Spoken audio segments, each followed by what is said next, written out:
Bacaan dari Nubuat Yehezkiel. Beginilah Tuhan Allah berfirman, jikalau orang fasik bertobat dari segala dosa yang dilakukannya dan berpegang pada segala ketetapanku, serta melakukan keadilan dan kebenaran, ia pasti hidup, ia tidak akan mati. Segala durhaka yang dibuatnya tidak akan diingat-ingat lagi. Ia akan hidup karena kebenaran yang dilakukannya. Adakah aku berkenan kepada kematian orang fasik? Demikianlah firman Tuhan Allah. Bukankah kepada pertobatannya aku berkenan supaya ia hidup? Jikalau orang benar berbalik dari kebenarannya dan melakukan kecurangan, seperti segala kekejian yang dilakukan orang fasik, apakah ia akan hidup? Segala kebenaran yang dilakukannya tidak akan diingat-ingat lagi. Ia harus mati karena ia berubah setia, dan karena dosa yang dilakukannya. Tetapi kamu berkata, tindakan Tuhan tidak tepat. Dengarlah dulu, hai kaum Israel. Apakah tindakanku yang tidak tepat, ataukah tindakanmu yang tidak tepat? Kalau orang benar berbalik dari kebenarannya dan melakukan kecurangan sehingga ia mati, ia harus mati karena kecurangan yang dilakukannya. Sebaliknya, kalau orang fasik bertobat dari kefasikan yang dilakukannya, dan ia melakukan keadilan dan kebenaran, ia akan menyelamatkan nyawanya. Ia insaf dan bertobat dari segala durhaka yang dibuatnya, maka ia pasti hidup, ia tidak akan mati. Demikianlah sabda Tuhan.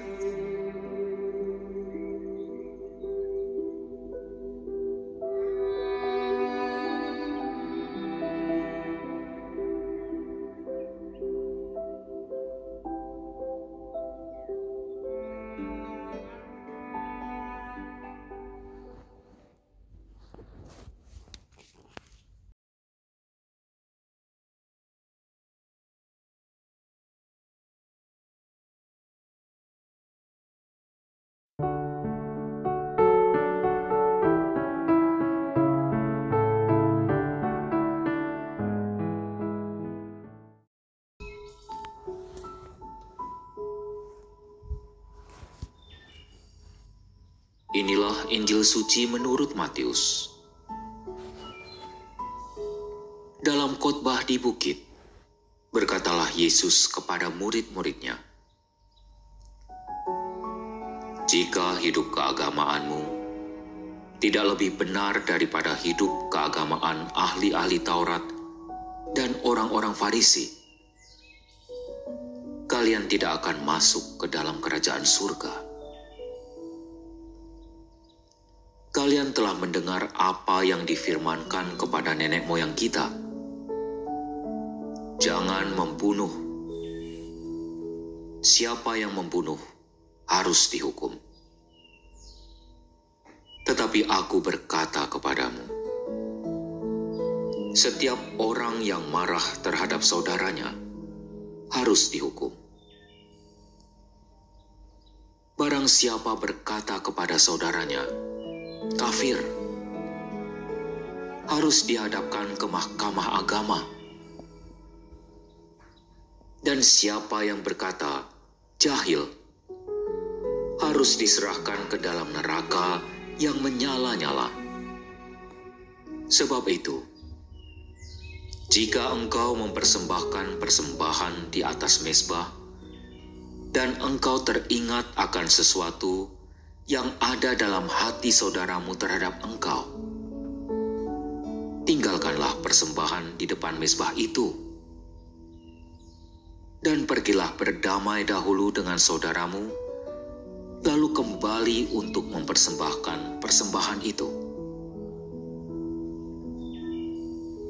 Segeralah berdamai dengan lawanmu selama engkau bersama-sama dengan dia di tengah jalan, supaya lawanmu itu jangan menyerahkan engkau kepada hakim, dan hakim itu menyerahkan engkau kepada pembantunya, dan engkau dilemparkan ke dalam penjara.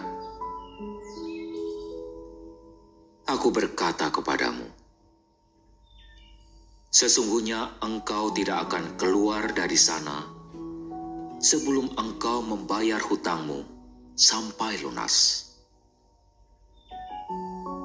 Demikianlah sabda Tuhan.